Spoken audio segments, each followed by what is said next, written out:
네, 배준영 의원입니다. 정성호 법무부 장관님, 예, 이번 대장동 사건 재판 관련해서 성공한 수사, 성공한 재판이라고 하셨습니다. 무슨 예. 의미입니까?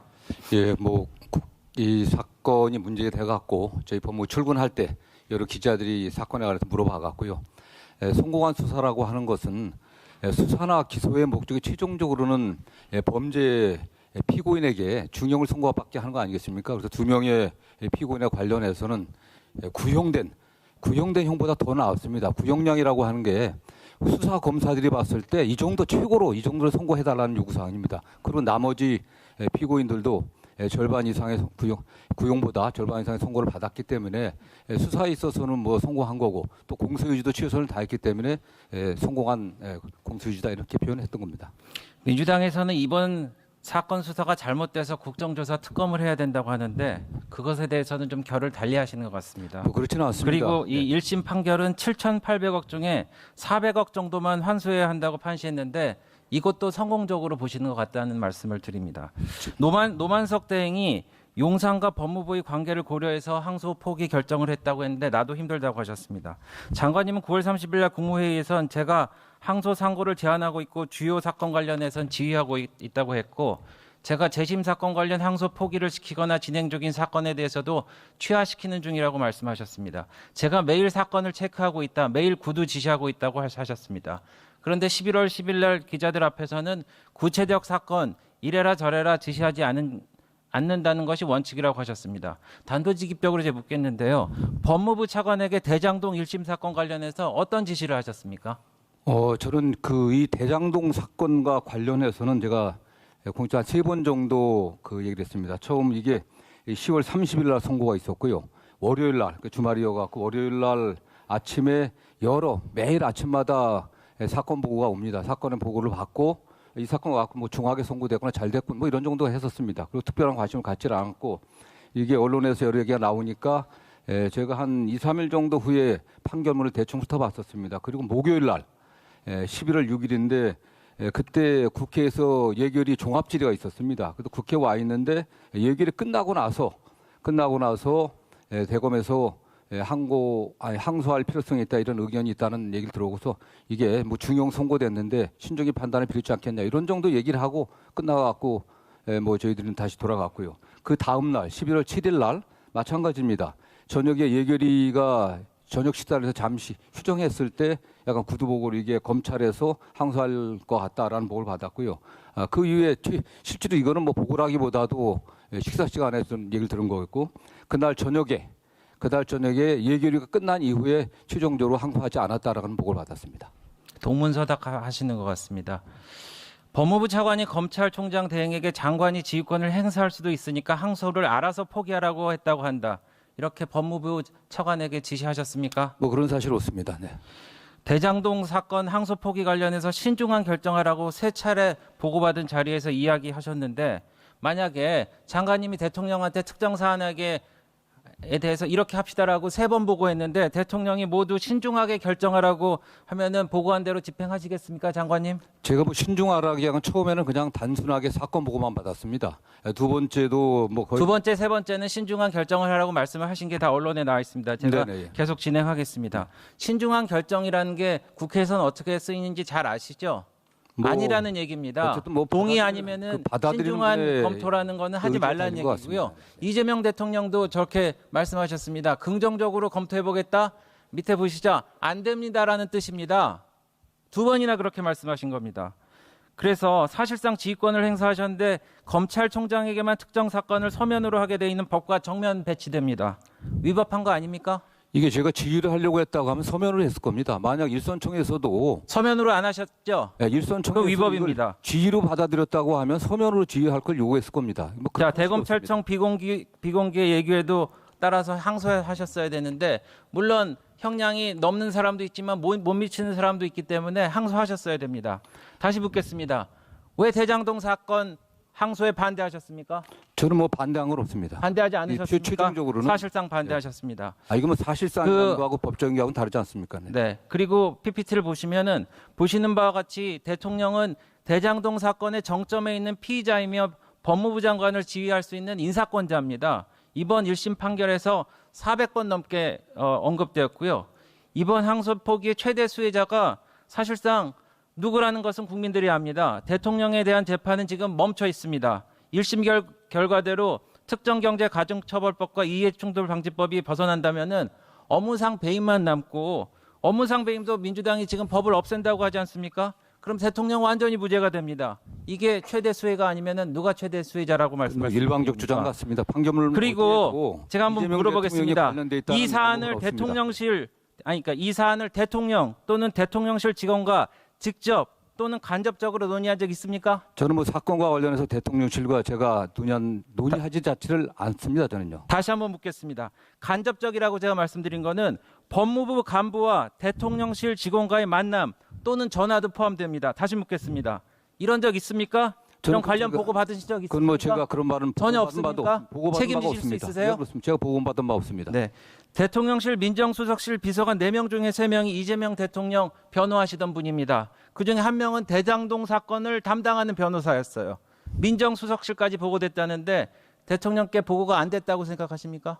아니, 이 사건의 결과에 대해서 대통령실에 어쨌든 뭐 항소했다 안 했다 그 보고 여부는 뭐 제가 알 수가 관여하지는 않습니다. 다만 그거와 관련해 갖고 대통령실과 의논해 갖고 한 바는 전혀 없는 것으로 알고 있고요. 저 역시 마찬가지입니다.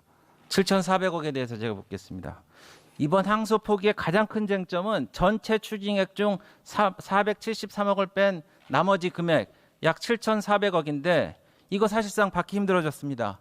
성공한 재판 맞습니까, 장관님? 이게 7,400억이라고 자꾸 얘기를 하는데요. 이 사건 수사나 기소가 문제 있었던 게 이게 3년 정도 수사, 한 4년 가까운 기소가 있었습니다. 핵심적인 게 대장동 피고인들이 그 혐의자들이 어떤 수익을 얻었는지에 집중된 게 아니라 이재명 대통령과의 그 관련성을 파악하는 데 집중했던 겁니다. 그게 그래서 범죄 피해 그 배임 수재액에 대한 수사가 좀 부족했고 법원에서도 그런 면에서 입증이 좀 부족하다, 불명확하다고 판단했던 겁니다.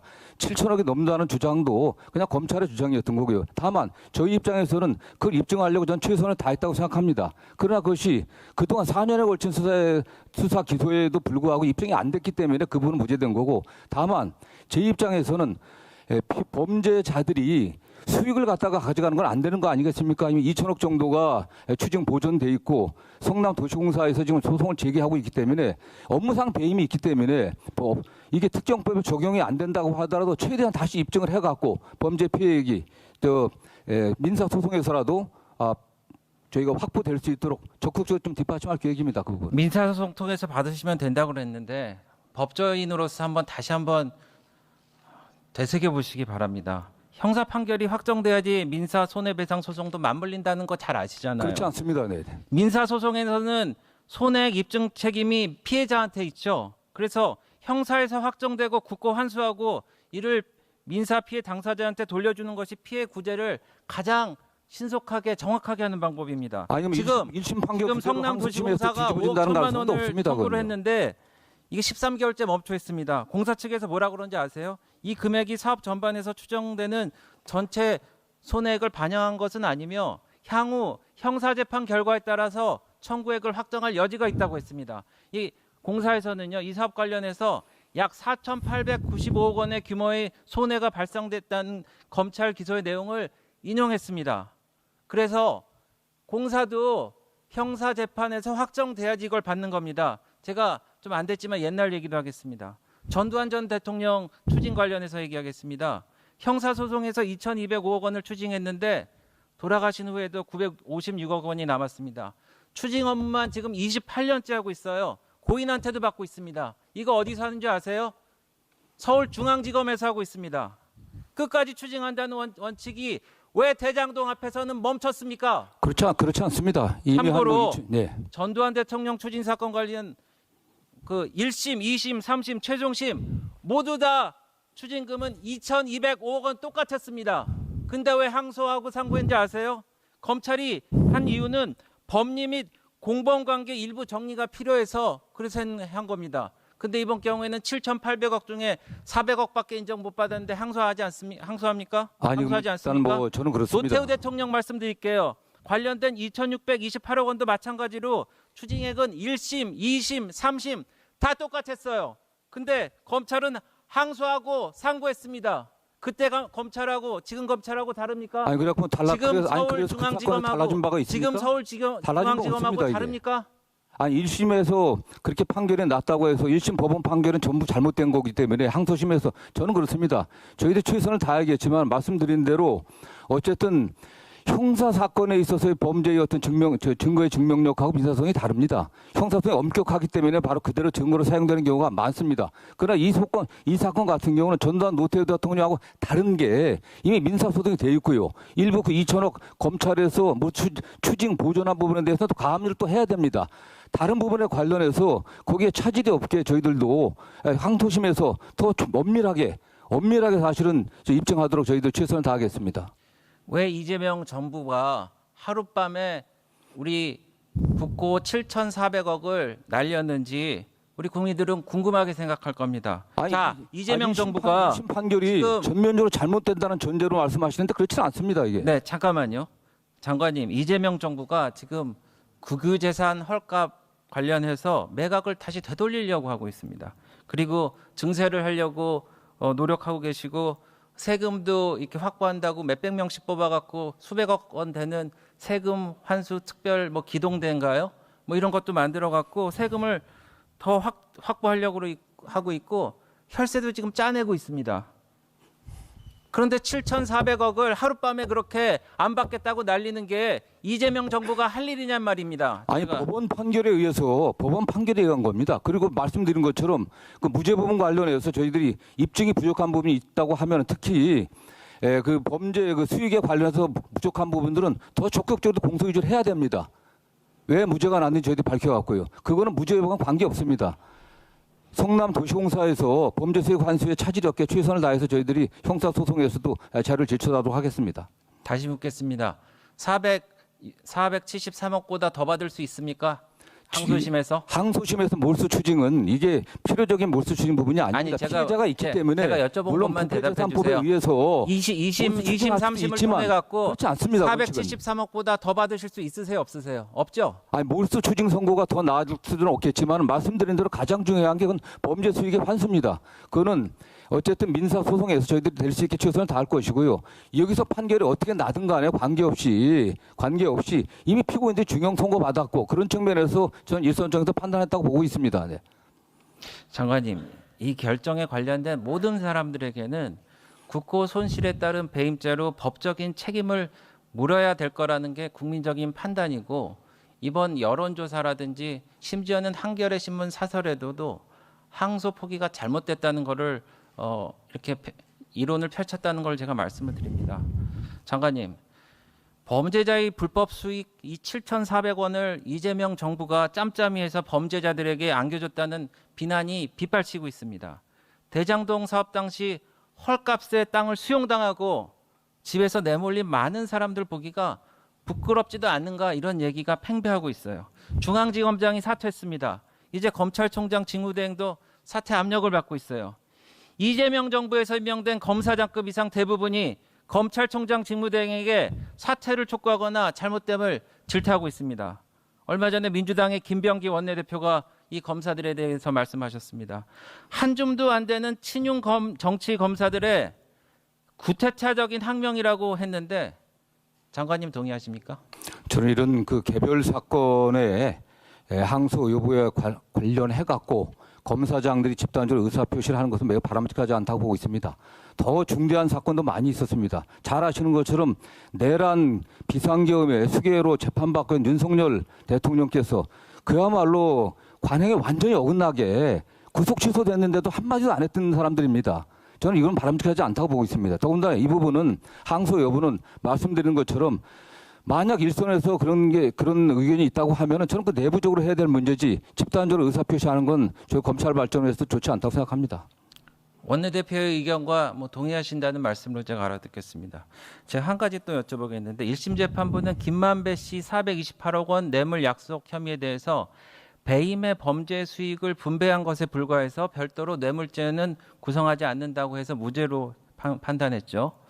근데 업자와 공무원이 결탁해서 벌어들인 범죄 수익을 나눠 갔는데도 뇌물이 아니라는 이 판결에 대해서 검찰이 왜 안 다툽니까? 다투지 않는다면은 향후 공무원들의 부패 행위에 면죄부를 주는 법리가 되지 않을까요? 예를 들어서 공무원하고 이 업자가 있는데 뇌물로 주고받으면은 이 처벌을 받는데 너무 친해서 너무 경제 공동체가 돼서 수익을 분배한다고 해갖고 이게 공동체니까 뇌물이 성립 안 된다는 이게 항소를 안 하셔갖고 법리로 굳어지고 판례로 굳어지고 그러면은 앞으로 어떻게 할 겁니까? 그러면은 앞으로 업자들하고 이 공직자들하고 서로 이 법망에서 벗어나려고 그러면은 뇌물로 주고받는 게 아니고 그냥 아예 우리 경제 공동체로 똘똘 뭉쳐갖고 수익을 나눕시다. 그러면은 처벌 안 받지 않습니까? 이런 판결에 대해서도 성공한 재판이라고 생각하십니까, 장관님? 저는 너무 일반화시킬 수 없는 사안이고요. 법원 판결 내용에서도 이건 뇌물이라기보다는 사전에 둘이 공모해갖고 수익을 취한 것이기 때문에 배임죄에 포섭되는 부분이다. 배임죄에 포함됐기 때문에 별개로 뇌물죄로 선고할 수는 없다. 이렇게 판단한 것으로 알고 있고요. 네. 그 죄가 없다는 게 아닙니다. 네. 네, 장관님 제가 이제 말씀을 듣다 보니까 굉장히 답답함을 느낍니다.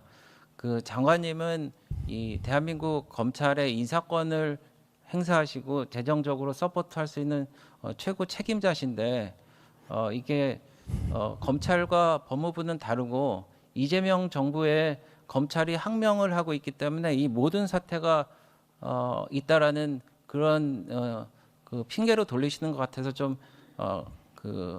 가슴이 아프다 제가 이런 말씀을 드리고요. 장관님, 이 모든 책임을 지고 사퇴하셔야 된다. 장관님, 이 모든 책임을 지고 사퇴하셔야 된다는 국민적인 여론이 있고 의견이 있습니다. 이에 대해서 본인의 입장을 밝혀주십시오. 제가 어떻든 정치적 책임을 저는 회피할 생각이 없습니다. 다만 검찰이 처리한 수많은 사건의 일부입니다. 저는 개인적으로 전 정권 하에서 일종의 정치보복적인 어떤 수사 하나 때문에 장관이 이걸 책임지고 사퇴하는 것은 바람직하지 않다고 보고 있고요. 제가 할 일은 검찰 개별 사건의 어쨌든 당 부를 갖다 판단하는 게 아닙니다. 법무부에서 하는 일은 다른 것도 굉장히 많이 있습니다. 네.